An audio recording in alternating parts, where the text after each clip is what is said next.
नमस्कार साथियों, Richpal study point में आपका स्वागत है। हम पढ़ रहे थे मैथ के अंदर, हमारा टॉपिक चल रहा था सरल समीकरण। हमने पिछले वीडियो के अंदर इससे संबंधित जो भी इसकी परिभाषाएं हैं और हमने कुछ एग्जाम्पल लिए थे, और इसी क्रम में हम आगे कुछ एग्जाम्पल और लेंगे और साथ में हम चर्चा करेंगे जो पिछले साल के टैट के प्रश्नों के अंदर जो प्रश्न पूछे गए हैं हम उन पर भी चर्चा करेंगे। तो देखिए, हमारा एग्जाम्पल है, रमनदीप के पिता की आयु 49 वर्ष है। उनकी आयु रमनदीप की आयु के 3 गुने से 4 अधिक है, तो रमनदीप की आयु ज्ञात कीजिए। तो क्या हमें इसके अंदर क्या ज्ञात करना है? रमनदीप की आयु ज्ञात करनी है। तो देखिए, जो हमें ज्ञात करना है उसको हम किसी एक चर राशि के बराबर मान लेंगे, यानी हम इसको x मान सकते हैं, y मानो, कुछ भी आप चर मान लो एक। तो देखिए, रमनदीप के पिता की आयु 49 वर्ष है और उनकी आयु जो है, उनकी का मतलब है उनके पिता की आयु रमनदीप की आयु के 3 गुने से 4 अधिक है। तो रमनदीप की आयु ज्ञात करो। जो हमें फाइंड करना होता है हम उसको x मान लेते हैं। तो देखिए, इसका हल माना रमनदीप की आयु, माना रमनदीप की आयु जो है वो x वर्ष है। ठीक है। अब देखिए, प्रश्न के अनुसार हमें यहां पर क्या शर्त दी गई है कि उनकी आयु रमन की आयु के 3 गुने से। तो प्रश्नानुसार क्या हो जाएगा? पिता की आयु जो है, पिता की आयु क्या हो जाएगी? पिता की आयु रमन की आयु, यानी रमन की आयु कितनी है? x है, और उसका फिर कितना? 3 गुना, तो 3x। ठीक है।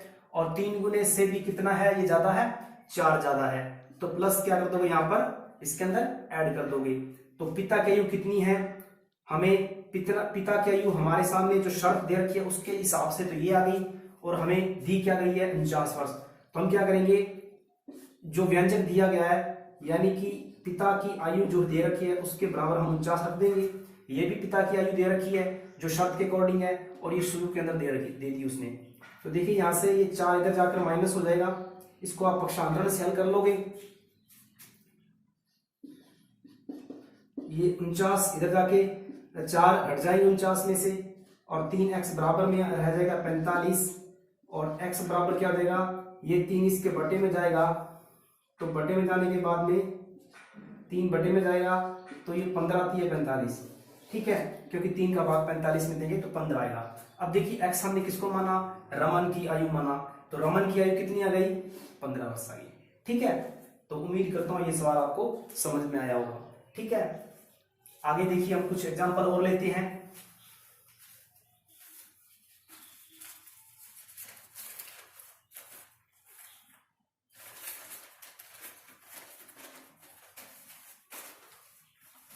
हम इसको साफ कर देता हूं।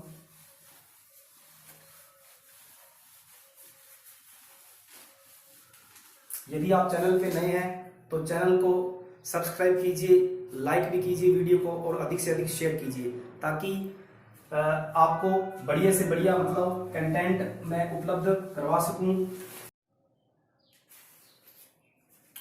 अगला एग्जांपल देखिए, 45 को ऐसे भागों में बांटिए कि एक भाग दूसरे भाग के 3 गुने से 7 कम है, तो प्रत्येक भाग ज्ञात करना है। देखिए, आपको 45 को क्या करना है? 2 भागों में डिवाइड करना है, और साथ में एक शर्त दी गई है कि एक भाग दूसरे भाग के 3 गुने से 7 कम है। तो आप क्या करेंगे? सबसे पहले आप किसी एक भाग को आप x मान लीजिए। माना पहला भाग x, तो इसका सेकंड भाग क्या होगा? इसका सेकंड भाग क्या होगा? 45 के जब आप 2 भाग करोगे, तो जैसे यहां से लेकर ये पूरा 45 है, आप इतने से भाग को अगर x मानते हैं तो ये क्या रह जाएगा? ये 45 माइनस x हो जाएगा।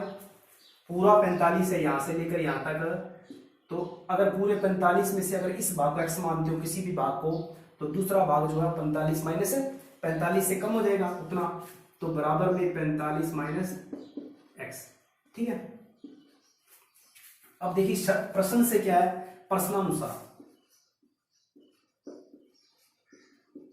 प्रश्नानुसार क्या है, एक भाग दूसरे भाग के 3 गुने। तो अगर बात करें एक भाग, पहला भाग जो है, मान लेते पहला भाग जो है वो किसके बराबर है, वो दूसरे भाग के, जो पहला भाग है वो बराबर है दूसरे भाग के, दूसरा भाग क्या है आपका 45 माइनस एक्स, इस भाग का क्या है 3 गुना, यानी इसको 3 से क्या कर देंगे, 3 से गुना कर देंगे, और साथ में 7 क्या है, 7 कम है।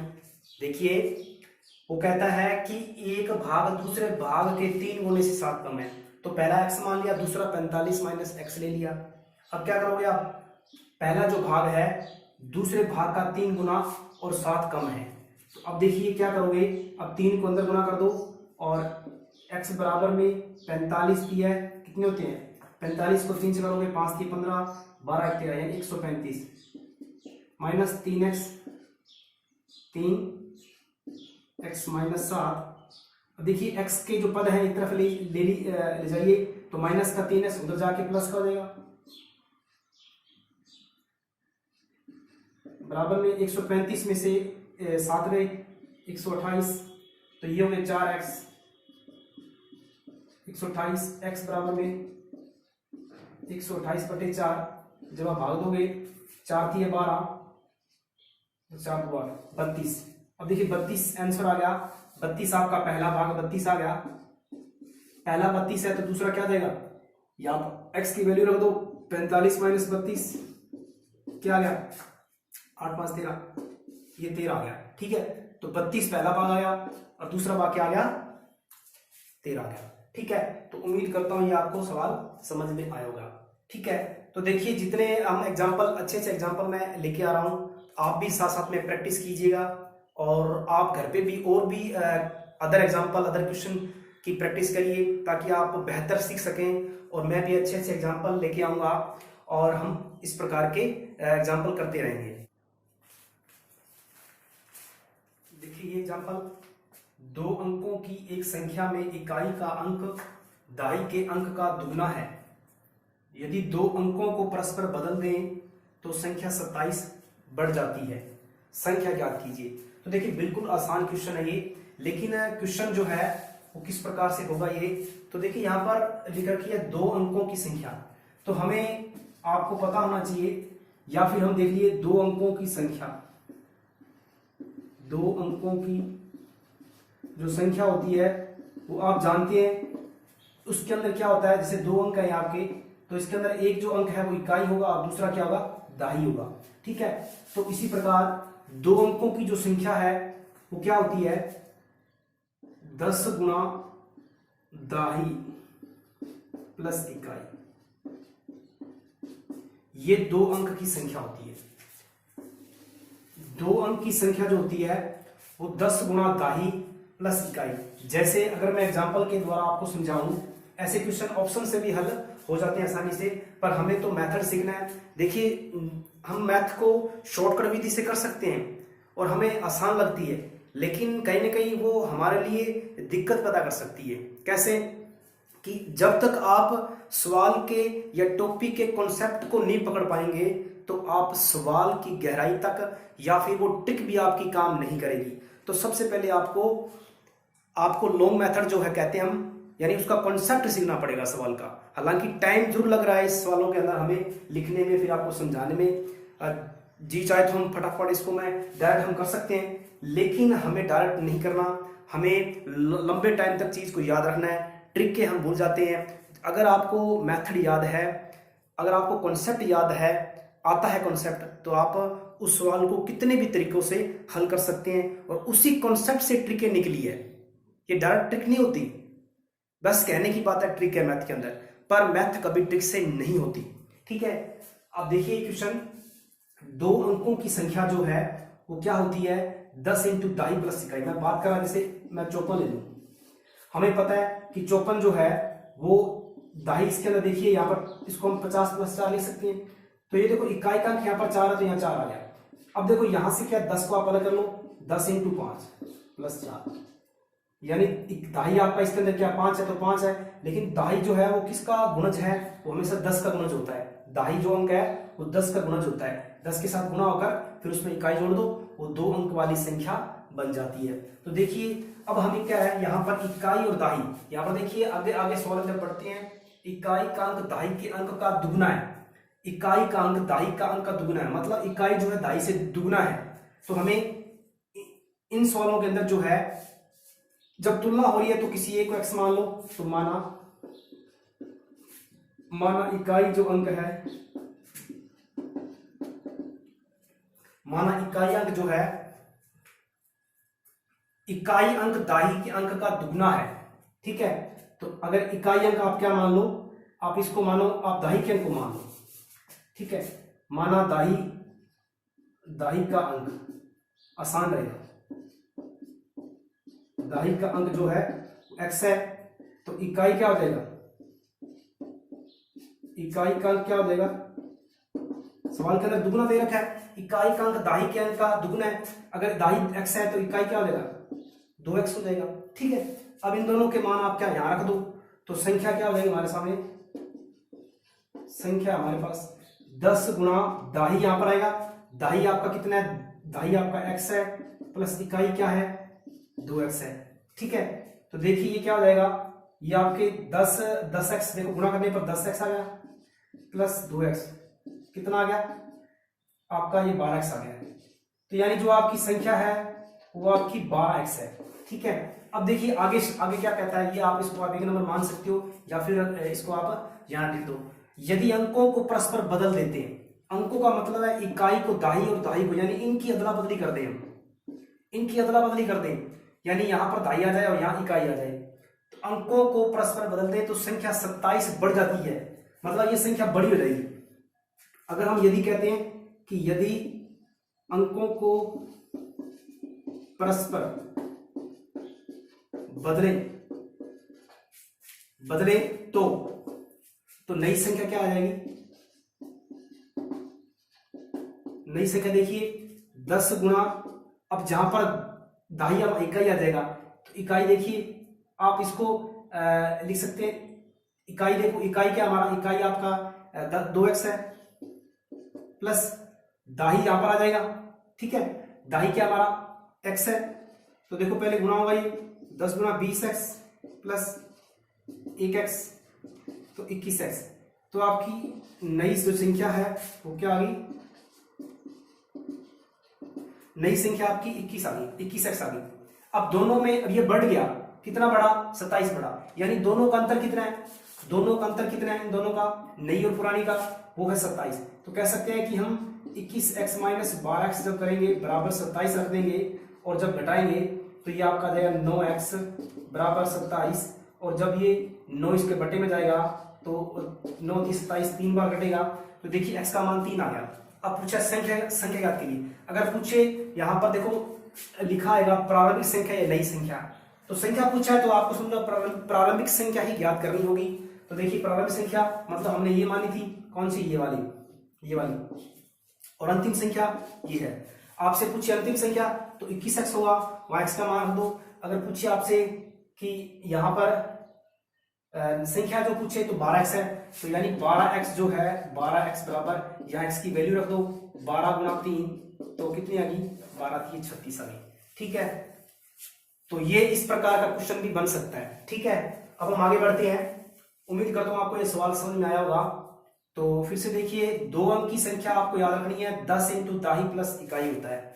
अब आपसे जैसी शर्त पूछे, आपसे जो शब्द है कि वो शब्द के हिसाब से इकाई और दाही को मान लीजिए, ठीक है। अब जो चीज गुणा में बढ़ रही है तो छोटे वाले को हो सके तो आप x मानिए।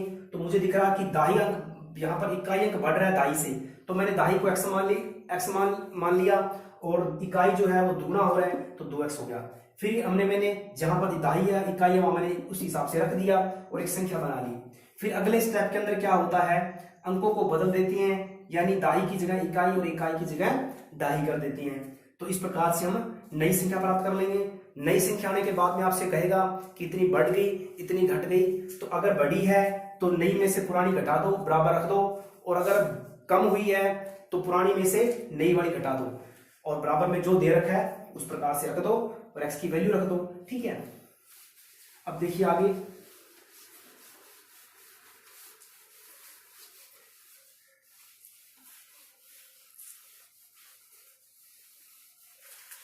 कुछ क्वेश्चन जो है दशमलव के बनते हैं। ठीक है, अब जैसे अगर आप बात करते हैं दशमलव की, तो क्वेश्चन ले लेते हैं हमें जिस प्रकार से 0.6x प्लस 1.7x बराबर में 0.5x और माइनस के 1.5। अब देखिए ये दशमलव के क्वेश्चन है, तो इसको आप भिन्नों के अंदर बदलेंगे तो ये दशमलव भिन्नें होती है। तो पहले सबसे पहले दशमलव भिन्नों को यानी दशमलव को हटाएंगे, तो ये पॉइंट हटाएंगे तो बटे में देखो इस हाथ से राइट हैंड हाथ के से जितने स्थान पर पॉइंट है उतने ही बटे में जीरो वाली जो नंबर है वो आ जाएगा। तो देखो ये एक बार पॉइंट है तो बटे में 10 आ जाएगा, ये हटाएंगे तो बटे में 10x, और मैं इस संख्या में थोड़ा चेंज करता हूँ 1.25, ये जो है 5/10 और x माइनस, देखिए यहां पर पॉइंट कितने बाद आए, इस हाथ से 2 के बाद पॉइंट है तो बटे में 100 आ जाएगा। अब देखिए कभी भी अगर भिन्नों के रूप के अंदर आ रहा है तो हम क्या करेंगे, सबसे पहले इन भिन्नों को हटाएंगे ताकि हम इस चर का मान x का मान निकाल सके। तो पहले हम क्या करेंगे, इन हरों का लघुत्तम लेंगे। तो हरों का जो एलसीएम है, लघुत्तम है, कितना आएगा 10 10 10, 100 का लघुत्तम कितना आएगा 100 आएगा। तो फिर क्या करोगे, प्रत्येक पद को 100 से क्या कर दोगे, गुणा कर दोगे। तो देखिए 6x/10 गुणा 100 प्लस 17/10 गुणा x गुणा 100 और 5/10x गुणा 100 125/100। 0 से 0 कट गया, ये 0 से 0 कट गया, 1 से 0 कट गया, 2 से 2 कट गई। अब देखिए यहाँ कितना बचा, 6x इंटू 10 गुणा करेंगे 60x plus 17x into 10 170x बराबर में 5 ढाई 50x, और ये हो जाएंगे आपके माइनस का 125। अब देखिए इन दोनों को जोड़ेंगे तो ये बन जाएगा आपका 130x बराबर में, और बराबर में क्या रहा आपका 50x माइनस 125। ये 50x इधर जाएगा, पक्षांतरण करेंगे हम, उधर जाके माइनस हो जाएगा। तो 130 में से 50x घट जाएगा, बराबर में एक माइनस का 125 रह जाएगा। अब देखिए घटाने पर क्या बचा, 80x बचा माइनस का 125। अब देखिए 80 इसके बटे में जाएगा, माइनस का 125/80। दोनों 5 के पाड़े से कट रहे हैं, देखिए 5 के पाड़े से कट रहे हैं, डायरेक्ट तो इसमें भाग नहीं जा रहा, तो काट दो दोनों 5 के पाड़े से। तो 25 5 जाए 125 और 16 5 जाए 80। ठीक है, तो यानी इसके अंदर 5 का भाग दिया 25 है, इसके अंदर 5 का भाग दिया 16 है। तो देखो इसका x का मान माइनस का 25/16 होता है। तो इस प्रकार आप दशमलव वाले भी आसानी से कर सकते हैं। और अब देखिए इसके अंदर आप क्या करना पड़ेगा, सबसे पहले इन पॉइंट्स का आपको हटाना पड़ेगा, उसके बाद में आपको जो बड़े में आएगा उनका एलसीएम लेना पड़ेगा, फिर एलसीएम के बाद में आपको प्रत्येक पद से गुणा करना पड़ेगा। ठीक है, तो इस प्रकार से आप ये कर सकते हो। अब हम बात करते हैं जो पिछले टैट के अंदर प्रश्न पूछे गए हैं वो हम लेते हैं।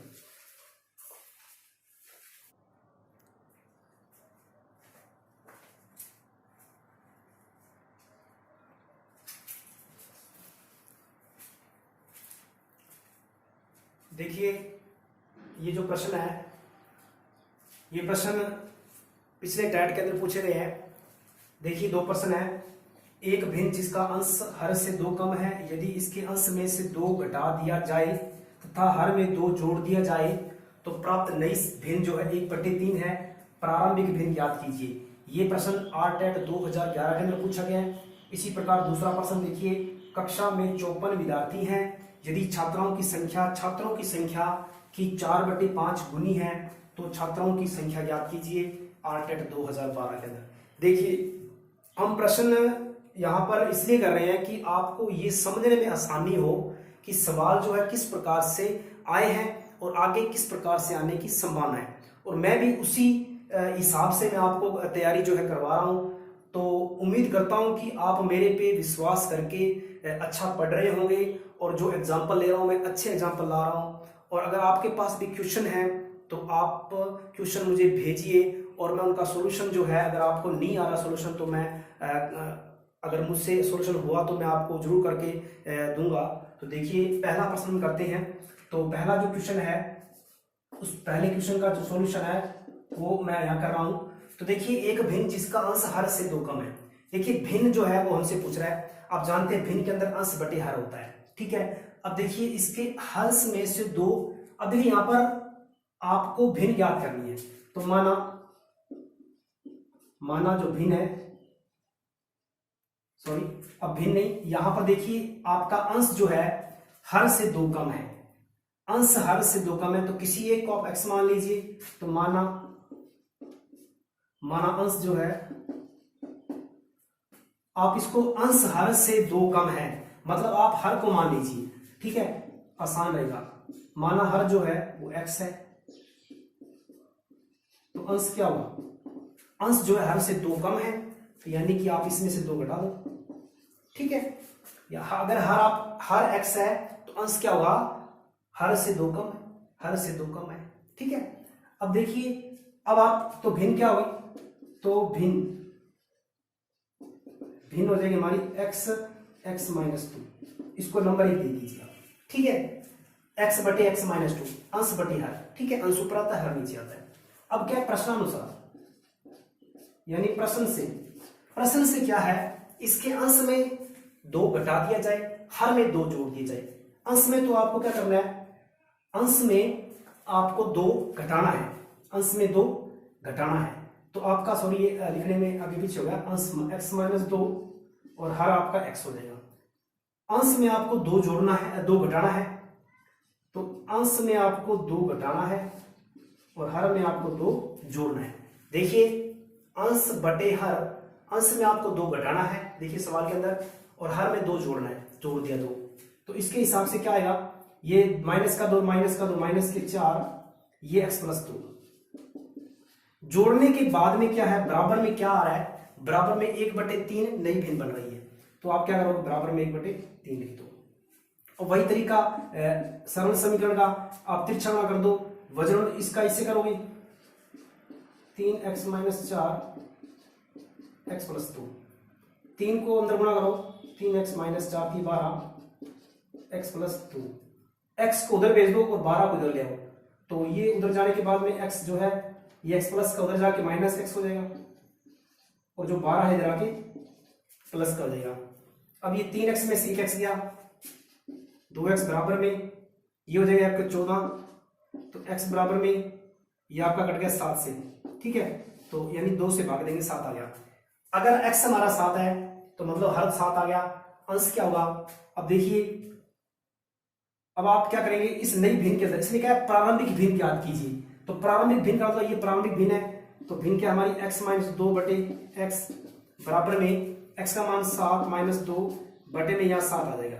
तो ये 7 में से 2 गया 5 बटे में 7, तो ये आपका आंसर आ गया 5/7, ठीक है। उम्मीद करता हूं आपको ये सवाल समझ में आएगा, ठीक है। अब देखिए हम अगला क्वेश्चन करते हैं, और हम बाकी जो भाग है, इसका लास्ट भाग है इस टॉपिक का, वो हम कल करेंगे, ठीक है, अगले वीडियो के अंदर करेंगे। तो अब देखिए दूसरा क्वेश्चन जो है, कक्षा में 54 विद्यार्थी हैं, कुल विद्यार्थी आप 54 है, ठीक है। हम लिख सकते हैं कुल विद्यार्थी हैं 54, ठीक है। यदि छात्राओं यानी ये गर्ल्स है, छात्राओं की संख्या छात्रों यानी बॉयज की संख्या की 4/5 गुनी है, की 4/5 गुनी है। कौन, छात्रों की संख्या, छात्राओं की संख्या छात्रों की संख्या की गुनी है। तो हमें क्या करना है, छात्रों की संख्या ज्ञात करनी है। अब देखिए जो ज्ञात करना है उसी को x मानते हैं। तो माना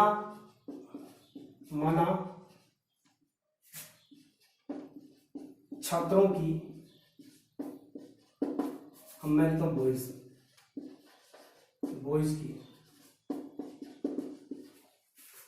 बॉयज की संख्या जो है x मान ली, माना छात्रों की संख्या, बॉयज की संख्या x है, तो प्रश्नानुसार हम कह सकते हैं, प्रश्न से कह सकते हैं छात्रों की संख्या क्या होगी, छात्रों यानी कि गर्ल्स की संख्या, गर्ल्स की संख्या क्या होगी, छात्रों की संख्या की 4/5 गुनी, यानी इसकी क्या हो जाएगी, इसकी 4/5 गुनी हो जाएगी, ठीक है, बराबर में क्या देगा 4x/5। तो ये है आपके बॉयज की संख्या। देखिए छात्राओं की संख्या ज्ञात करनी है, आपने x मान लिया, छात्राओं की संख्या जो है वो छात्रों की 4/5 गुनी है, तो छात्राओं की संख्या जो है, छात्रा जो बॉयज है उनकी 4/5 गुनी है। अब क्या करेंगे, अब देखिए दोनों का योग जो है, इन दोनों का योग 54 है, तो देखिए हम क्या करेंगे, x प्लस 4/5 बराबर में 54 है, तो देखिए आप क्या करोगे, इस 5 को हटाओगे तो आसान सा तरीका है, इसका लघुत्तम ले लीजिए आप, चाहे आप इसका गुणा इधर की कर दीजिए, तो मैं इसको लघुत्तम लेके इसको हल कर देता हूं। तो देखिए 5 इसके बटे में जाएंगे 1, तो ये आएगा बटे में लघुत्तम का 5 आएगा, 5x आ जाएगा यहाँ पर प्लस में 4x, क्योंकि 5 एकम 5, फिर 1 का गुणा करेंगे तो 4x आ जाएगा, ठीक है। अब ये 5 और 4 9x, और ये बटे में 5 बराबर में 54। अब देखिए ये जो 9 है इस 54 से कट गया, यानी भाग दे दिया इसका, 9 का बटे में भेज दिया, 9 × 54, और इस 5 को जब तिरछा गुणा करेंगे तो x बराबर में हमारा 6 × 5 30, तो 30 जो x जो है, यानी बॉयज की संख्या पूछी है, तो बॉयज की संख्या ये 30 है। तो इस प्रकार से हमने ये 2 एग्जाम्पल लिए जो टैट के अंदर पूछे गए हैं, और इसी प्रकार हम एग्जाम्पल अच्छे से एग्जाम्पल लेते रहेंगे, और हम कल आगे जो है इसका लास्ट टॉपिक जो है युगपत समीकरण जो है, उसको हम 2 चरों वाली जो समीकरण है उसको हल करेंगे, किस प्रकार से हल उसको करते हैं। और पिछले जो टैट है 16 और जो 15 और 17 के उसके अंदर युगपत समीकरण से संबंधित क्वेश्चन पूछे गए हैं, उस पर भी हम चर्चा करेंगे। उम्मीद करता हूँ जो है हमारी क्लास आपको अच्छी लग रही होगी, आपको अच्छी तरह समझ में आ रहा होगा, और अगर आपको पसंद आ रहा है तो वीडियो को आप लाइक कीजिए, शेयर कीजिए, और चैनल को सब्सक्राइब कीजिए। धन्यवाद।